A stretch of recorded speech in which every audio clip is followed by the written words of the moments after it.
కృష్ణానది మీద తెలంగాణ ప్రభుత్వం నిర్మిస్తున్నటువంటి పాలమూరు రంగారెడ్డి ఎత్తిపోతల పథకం కానీ, కృష్ణానది మీద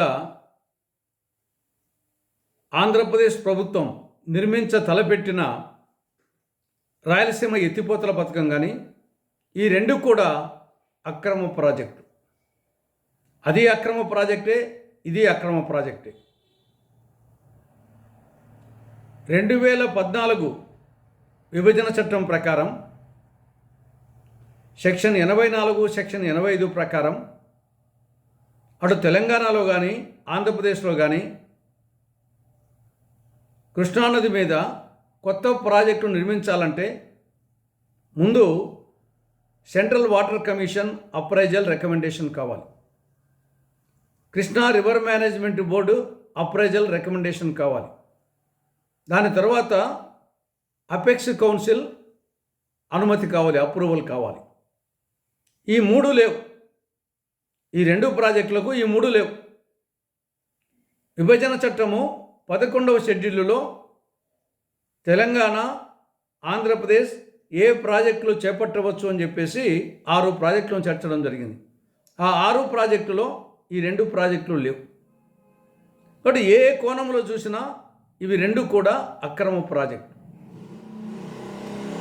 మరి ఎందుకోసం నిర్మించాలనుకున్నారు?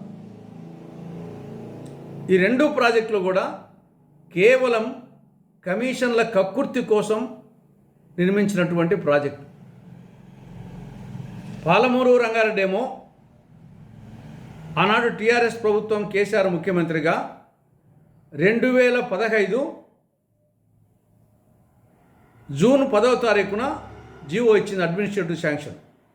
జీవో 105 35,200 కోట్ల రూపాయలతో ఏడాదికి 90 టీఎంసీలు శ్రీశైలం రిజర్వాయర్ నుంచి 817.5 అడుగుల ఎత్తు నుండి లాగేసే విధంగా దీనికి అడ్మినిస్ట్రేటివ్ శాంక్షన్ ఇవ్వడం జరిగింది.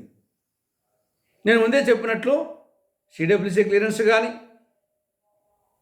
తర్వాత Krishna river management board approval కానీ, అపెక్స్ కౌన్సిల్ అనుమతి కానీ ఏమీ లేవు. అలాంటిది 35,200 కోట్లతో మంజూరు చేసి, అదేవిధంగా డిండి ప్రాజెక్టు కూడా ఏడాదికి 30 టీఎంసీలు శ్రీశైలం రిజర్వాయర్ నుండి తరలించే విధంగా అది కూడా 2015 జూన్ 11న జీవో 107 ద్వారా 6,190 కోట్లతో మంజూరు చేయడం జరిగింది. ఈ రెండు ప్రాజెక్టుల మీద దాదాపు 35,000 కోట్ల రూపాయలు ఖర్చు చేయడం జరిగింది. కానీ డిపిఆర్ రాలేదు. ఎందుకంటే ఇవి అక్రమ ప్రాజెక్టులు. ఇవి తెలిసి కూడా కేవలం కమిషన్ల కక్కుర్తితో ఈ రెండు ప్రాజెక్టు నిర్మించి దాంట్లో కమిషన్లు కొట్టారు.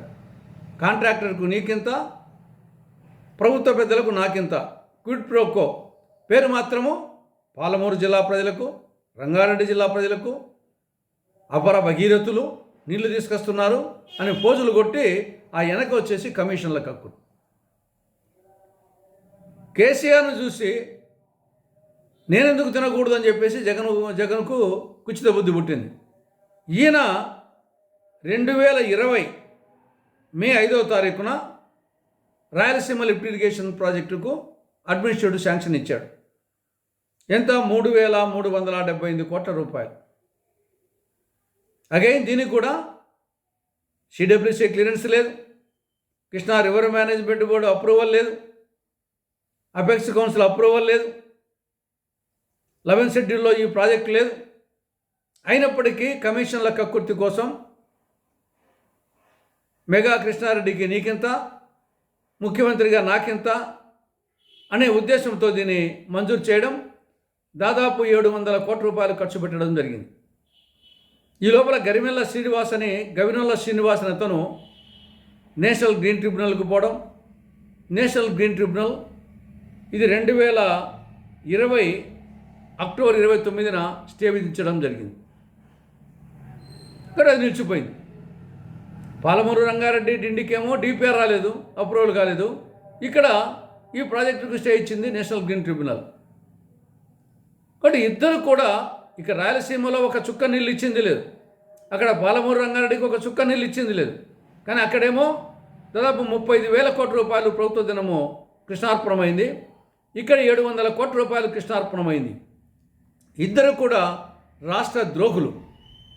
తెలంగాణకు వచ్చేసి టీఆర్ఎస్ కేసీఆర్ తీరని ద్రోహం చేశారు. ఆంధ్రప్రదేశ్కు సీమాంధ్రకు రాయలసీమ పేరు చెప్పి కమిషన్లు నడుకొని జగన్మోహన్ రెడ్డి తీరని ద్రోహం చేశాడు సీమాంధ్రకు. ఇద్దరు కూడా రాష్ట్ర ద్రోహులు. ఇది ప్రజలు గ్రహించాలి.